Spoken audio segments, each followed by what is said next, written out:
Hola, ¿cómo están? Hoy día les traje este límite trigonométrico donde si nosotros evaluamos el punto al que tiende la variable x, que es pi sobre 3, tangente de pi sobre 3 lo pueden calcular de varias formas, pero podemos suponer de que como la tangente se define como seno dividido por coseno, y conocemos el seno de pi sobre 3, que es raíz de 3 medios, y el coseno de pi sobre 3 es 1/2. Por lo tanto, cuando se simplifica el 1/2, se dan cuenta que tangente de pi sobre 3 es raíz de 3, o también hay gente que lo puede memorizar. Lo importante es que cuando nosotros decimos tangente al cubo, estamos hablando de que es raíz de 3 entonces al cubo. Y si es raíz de 3 al cubo, quiere decir de que eso también se puede escribir como 3 raíz de 3. Por lo tanto, el denominador tiende a 3 raíz de 3 menos 3 raíz de 3, porque también tenemos una tangente. Y en el denominador tenemos un coseno de x más pi sobre 6. Pi sobre 3 más pi sobre 6, si hacen la suma fraccionaria dejando el pi de lado, un tercio más un sexto es un medio, y pi sobre 2 evaluado en coseno es cero también, ¿ya? Por lo tanto, este es un límite del tipo cero dividido por cero. Entonces, tal vez ustedes han escuchado hablar de la técnica de decir, es más fácil resolver un límite trigonométrico si es que la variable tiende a cero. Por lo tanto, voy a proponer un cambio de variable que diga z igual a x menos 3, y eso me garantiza de que ahora mi variable z, como el x tiende a 3, em, z va a tender a pi sobre 3 menos pi sobre 3, que es cero. O sea, z va a tender a cero. Y entonces tengo que reescribir el límite con la variable z. Eso sí lo vamos a hacer, pero no es recomendable hacerlo de inmediato porque los límites trigonométricos primero tienen que trabajarse algebraicamente y luego tenemos que hacer esas identidades, ¿ya? Entonces vamos a borrar esto porque no lo vamos a usar aún, y vamos a simplemente factorizar, porque veo que el numerador se puede factorizar. El denominador se podría desarrollar la suma, pero no lo vamos a hacer, ¿ya? Solamente me refiero a factorizar los polinomios de senos, cosenos o tangentes que aparezcan. Aquí tengo un polinomio de tangentes. Por lo tanto, esto lo voy a factorizar como tangente, factor de tangente cuadrado, que multiplicado con tangente da tangente cubo, menos 3, ¿ya? Y vamos a analizar estos dos paréntesis. Ya dijimos que cuando hacemos tender la variable a pi sobre 3, el resultado del numerador y del denominador, pero particularmente del numerador, daba cero. Por lo tanto, cuando yo evalúo en mi nuevo numerador, tiene que seguir dando cero. Pero ¿qué es lo que puede pasar? Puede pasar de que hay un paréntesis que dé cero y otro paréntesis que no dé cero, ¿ya? De hecho, si evaluamos en pi sobre 3, la tangente ya dijimos que no era cero porque es raíz de 3. Por lo tanto, este paréntesis es distinto de cero, ¿ya? El otro paréntesis tiene que tener el cero, porque si ocurría que había un cero antes de factorizar, tiene que haber un cero por lo menos en alguno de los paréntesis. Y vemos que tangente cuadrado menos 3, ese sí se hace cero, porque tangente cuadrado, cuando x tendía a pi sobre 3, eso es raíz de 3 al cuadrado, que es 3, 3 menos 3, cero, ¿ya? Pero veo que ese segundo paréntesis, que es el paréntesis que se hace cero, también se puede seguir factorizando. Entonces lo voy a factorizar como una diferencia de cuadrados. Entonces cuando lo factorizo como una diferencia de cuadrados, esto me queda tangente de... Y aquí da lo mismo el orden. Puede ser tangente menos raíz de 3 o tangente más raíz de 3 primero, ¿ya? Vamos a escribir a propósito el que no se hace cero primero, que es tangente de 3. Porque en una diferencia de cuadrados yo sé que hay uno que va a seguir siendo cero y el otro tiene que ser distinto a cero cuando la variable vale lo mismo, ¿ya?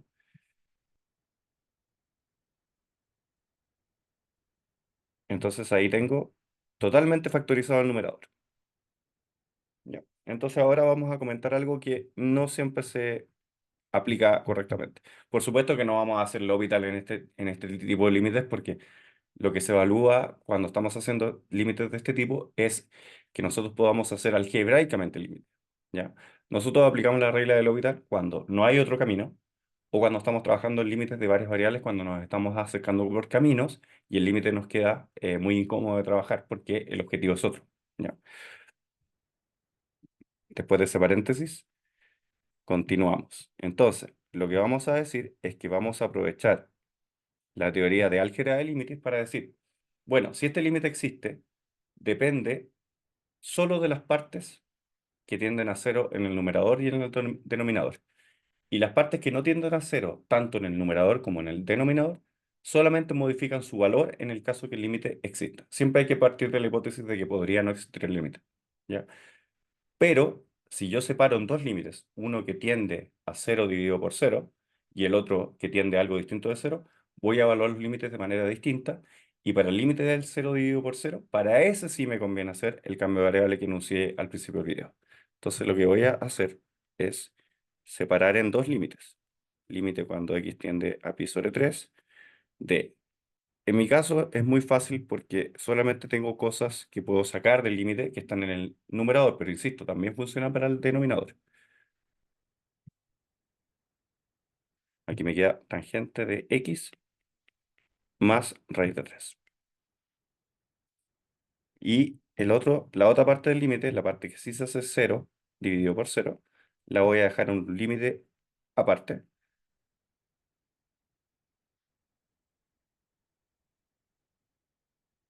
de esta forma. Ya. Ahora, cuando tenemos un límite del tipo,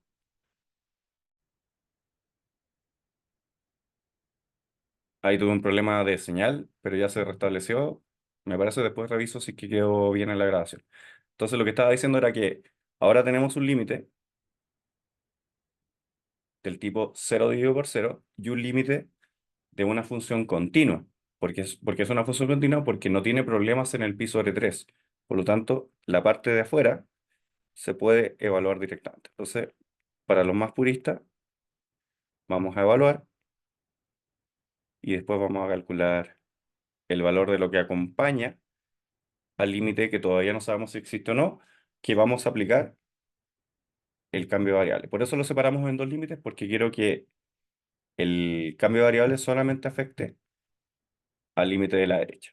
Y si los dos límites existen, por álgebra lineal podemos decir de que el límite existe. Si el límite no existe, tendríamos que hacer algo para indicar de que la existencia del límite no depende de lo que sacamos afuera, porque no tendría a cero ni arriba ni abajo. ¿Ya? Entonces, lo que vamos a hacer es decir, este límite ahora es de la forma z tendiendo a cero. Pero tengo que tener cuidado porque como z es x menos y sobre 3 tengo que escribir cómo se vería entonces el x, y el x simplemente se obtiene cambiando de lado el pi sobre 3, por lo tanto aquí me va a quedar tangente de z más pi sobre 3 menos raíz de 3. Observemos que sigue tendiendo a cero porque un cambio de variable no puede cambiar el tipo de límite que tenemos que trabajar. Y además tenemos que ver cómo se vería x más pi sobre 6. Eso quiere decir que tenemos que sumarle pi sobre 6 a ambos lados de a la ecuación de arriba me refiero, y ya dijimos que pi sobre 3 más pi sobre 6 era pi sobre 2. Si quieren pueden hacer la suma de nuevo, pero como ya la habíamos hecho, para hacerla más rápido. Entonces aquí me va a quedar coseno. Ah, pero escribí pi sobre 6. Pi sobre 2. Ahí sí. Entonces ahora tenemos pi z más pi sobre 2. ¿Ya? Entonces, como dije, sigue siendo un límite del tipo cero dividido por cero porque el cambio de variable lo único que hace es que ahora yo pueda encontrar límites conocidos o tal vez ciertas factorizaciones más sencillas que cuando tengo un límite del tipo, cuando tengo una variable que tiende a pi sobre 3 o pi sobre 2 o pi sobre 4 o algún número distinto. Entonces por eso se recomienda en este tipo de límites hacer ese cambio de variable. Pero tenemos dos problemas. El primero es que tenemos que saber cuál es el coseno de la suma. Bueno, el coseno de la suma lo teníamos que saber desde antes, así que no hacíamos el cambio de variable. Pero nos impacta también en la tangente. ¿Ya? Entonces, voy a hacer un recordatorio y vamos a decir que tangente de A más B se puede escribir como tangente de A más tangente de B dividido por uno menos el producto de tangente de A por tangente de B, asumiendo de que existen tangente de A, tangente de B y tangente de A más B, ¿ya? Entonces, ahí lo voy a centralizar un poco. Entonces, ahí, como había centralizado, porque quiero hacer un disclaimer de si fuera menos, este menos se transforma en más, ¿ya? Pero en general lo pueden ver también con propiedades de que la tangente es impar, ¿ya? Entonces, si yo cambio uno de los signos de las tangentes, me va a cambiar el signo de la tangente de B, ¿ya? Y me va a cambiar el signo, por lo tanto, del producto, ¿ya? Entonces, pero ocupemos solamente la de la suma.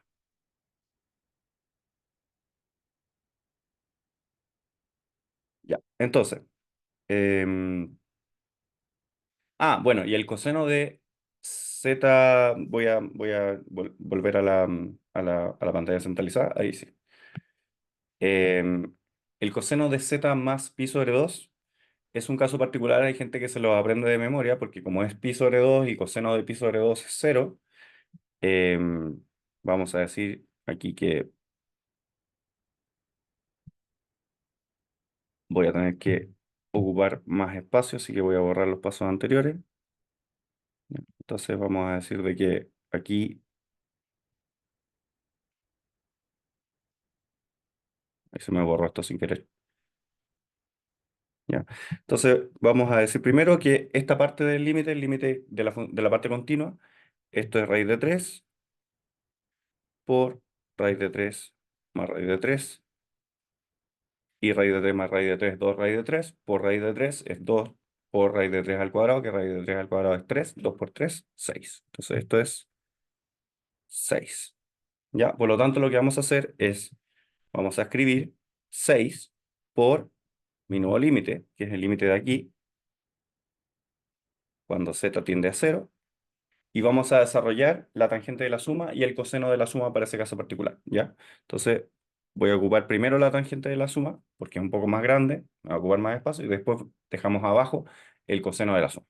Entonces, la tangente de la suma dijimos que era tangente de el primero más tangente del segundo, ya, y cuando me queda la tangente del segundo, eso ya lo puedo evaluar si quiero. Entonces, lo voy a evaluar en el siguiente paso. Todo esto dividido por uno menos el producto, que lo voy a escribir como tangente de pi sobre 3. O sea, voy a cambiar el orden, pero obviamente el orden no influye porque es conmutativo el producto. Entonces me va a quedar tangente de z más raíz de 3 dividido por uno menos raíz de 3 por tangente de z. Me quedó más complicado, pero debería poder resolverse de alguna forma. Todo esto tengo que restarle raíz de 3, que era parte del numerador original, y esto tengo que dividirlo por el coseno de z más pi sobre 2, que si lo hacemos rápido, podemos decirle que es coseno del primero por coseno del segundo, que eso es cero, menos seno por seno. O sea, seno del primero por seno del segundo, pero con un signo menos. Y seno de pi medio lo puedo escribir como 1. Por lo tanto, esto es menos seno de z. Pero lo voy a dejar así por este paso, para después arreglarlo en el paso siguiente cuando evalúe las trigonométricas que están siendo evaluadas por números, ¿ya? Las que están evaluadas en las variables no las podemos evaluar porque dependen de la variable límite y tenemos que evaluarlas o todas o ninguna, ¿ya?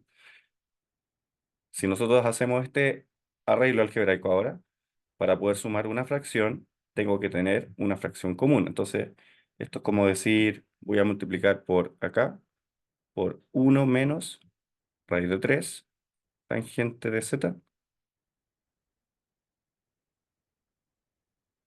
arriba y abajo. Eso lo hago al raíz de 3, ¿ya? Para poder sumar el raíz de 3. Entonces aquí voy a copiar el 3 un poco más hacia la derecha para que eso se siga viendo. Entonces aquí me va a quedar 6 veces límite cuando z, y aquí viene lo importante. Ahora que tengo un denominador común, ese denominador común se lo voy a pasar también a la parte del denominador de la fracción anterior, o sea, del menos seno de z. Por lo tanto, abajo me va a quedar un solo denominador como uno menos raíz de 3 tangente de z eh, por seno de z. Ah, y me faltó el menos, entonces voy a colocar el menos aquí. ¿Ya? El menos puede estar en el numerador o en el denominador, pero tiene que estar una vez. Entonces, ¿cómo me va a quedar arriba? Tengo que abrir un paréntesis porque antes tenía tangente de z más tangente de epitercios, que es raíz de 3, o sea, tangente de z más raíz de 3. Y ahora viene lo interesante. Raíz de 3 lo multipliqué por 1, entonces me aparece otro raíz de 3, pero con signo negativo. Y este raíz de 3 también lo multipliqué con el raíz de 3z. Entonces esto me queda raíz de 3 por raíz de 3 son 3, 3 tangente de z son 3 tangente de z, pero con signo positivo porque tengo un menos y un menos. Por lo tanto, esto me queda más 3 tangente de z. Y cierro el paréntesis que tiene ese menos. Y ese menos, por supuesto, puede salir fuera del límite, igual que el 6. Entonces aquí voy a seguir ocupando espacio. Ya sabemos que ese es el cambio de variable. No hay que volver a la variable, ¿ya? Em, Porque el cambio de variable me sirve para simplificar un poco lo que yo tenía, pero si lo calculo así, no es que tenga que volver a la variable. Se vuelve a la variable en cálculo integral, pero no en cálculo diferencial, al menos en este tipo de problemas.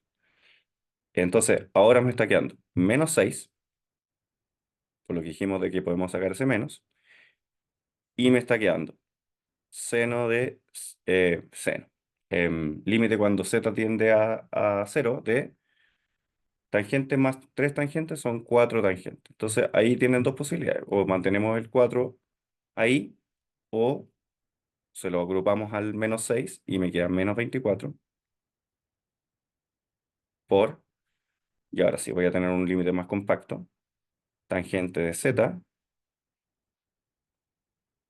dividido por, claro, uno menos raíz de 3 por tangente de z por seno de z. Bien. De nuevo, tenemos un paréntesis abajo, pero uno de los paréntesis no tiende a cero, porque es uno menos raíz de 3 tangente de z. Cuando tangente de z tiende a cero, eso tiende a uno menos raíz de 3 por tangente de cero, que es cero, o sea, tiende a uno. ¿Ya? Podríamos separar en dos límites, pero como ya estamos terminando para no expandir tanto el problema, lo que voy a decir es que solo el seno y la tangente tienden a cero, ¿ya? Pero además, yo puedo decir lo siguiente, de que la tangente de z se puede escribir como seno dividido por coseno. Entonces aquí voy a colocar seno. Y el coseno tampoco tiende a cero cuando z tiende a cero, ¿ya? Pero lo voy a dejar en el límite porque el jerárquicamente está correcto. Yo sé que lo puedo separar en un límite igual como hice antes, pero como dije, no quiero ocupar de nuevo álgebra de límites, sino que lo voy a calcular como un límite en su totalidad. O sea, no es necesario separarlo para este caso. Pero aquí me está quedando uno menos raíz de 3 tangente de z por el seno de z que ya tenía de antes. Bueno, me di cuenta ahora que estoy escribiendo los senos como en inglés, pero se entiende. Hay gente que los anota siempre en inglés, yo a veces los anoto en español y a veces se me pasa y los anoto en inglés. Pero seno o seno es lo mismo, sin o sen.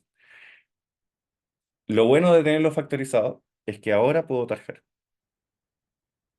porque z es una variable que tiende a cero, pero es distinta de cero, por lo tanto seno de cero se parece a cero, pero no es cero, por lo tanto nos permite límite derivar, perdón, no, derivar, dividir.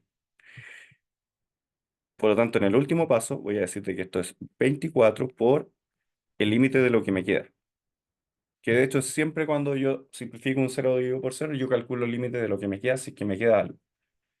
Aquí me queda un uno, aquí me queda coseno de z, y aquí me queda, igual que antes, uno menos raíz de 3 tangente.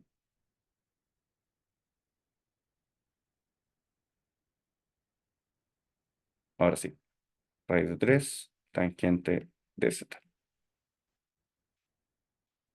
Y ahora voy a hacer tender la variable porque el límite ya no es del tipo 0 dividido por 0, porque ya simplifiqué el problema que tenía. Entonces esto me va a quedar menos 24 por, como habíamos dicho, 1 dividido por coseno de 0,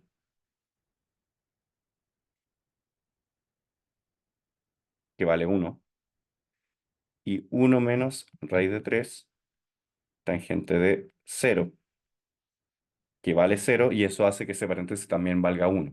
Por lo tanto, esto es menos 24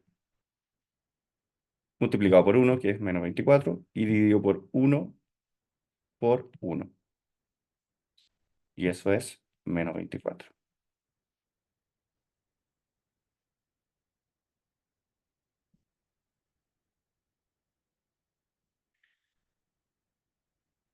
Ya. Y esa sería la respuesta, ese sería el razonamiento que hay que hacer, eso sería lo que yo recomiendo hacer. También hay otra posibilidad de no hacer la tangente de la suma, sino que traspasar a seno dividido por coseno y hacer arriba el seno de una suma y abajo el coseno de una suma, pero algebraicamente creo que es un poco más engorroso.